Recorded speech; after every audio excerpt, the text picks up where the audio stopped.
Isa sa pinakamalaking tanong ng mga content creators, anong language ba ang mas effective? English, Tagalog, or Visayan? Kasi feeling mo, kapag mali ang language mo, mali rin ang audience mo. At kapag mali ang audience mo, wala kang growth.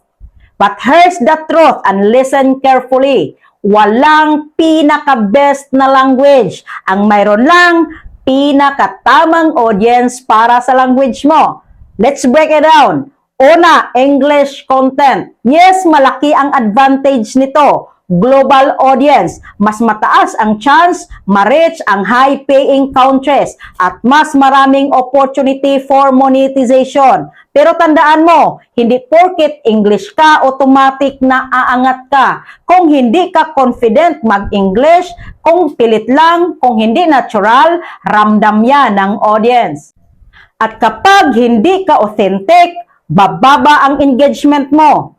Pangalawa, Tagalog content. Ito ang pinaka-relatable para sa karamihan ng Pinoy. Mas madaling makakuha ng koneksyon. Mas madaling mag-viral locally. Mas madaling maintindihan. Kaya mapapansin mo, maraming creators na Tagalog ang gamit, pero sobrang lakas ng engagement. Why? Because connection beats perfections. Pangatlo, Visayan or regional language content. Ito ang pinaka-underrated. Mas maliit ang audience? Yes, pero mas solid ang loyalty. Kasi kapag narinig ka nila sa sarili nilang dialect, automatic may connection. Parang sinasabi mo, isa ako sa inyo. At sa content creation, connection is currency. Now here's the real question. Hindi anong language ang best. Ang tanong ay, saan ka effective mag-deliver ng value? English, Tagalog, ala i-discover mo.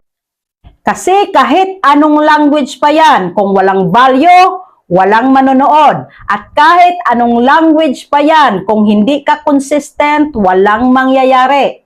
So ano ang strategy? Very simple. Kung beginner ka, start with your own comfort language.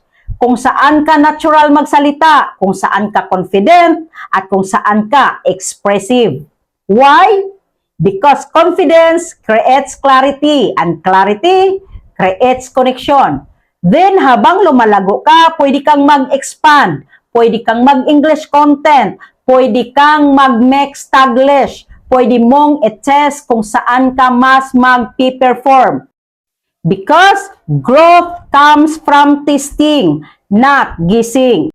At tandaan mo ito, hindi language ang nagpapabago ng content mo. Ikaw, your message, your story, your consistency. May mga English creators na walang engagement. May mga Tagalog creators na milyon ang views. May mga Visayan creators na sobrang loyal ng audience. So stop overthinking. Start creating. Kahit English pa yan, Tagalog or Visayan. Basta may value, may manonood. At kapag may manonood, doon na magsisimula ang growth mo. So today, make a decision.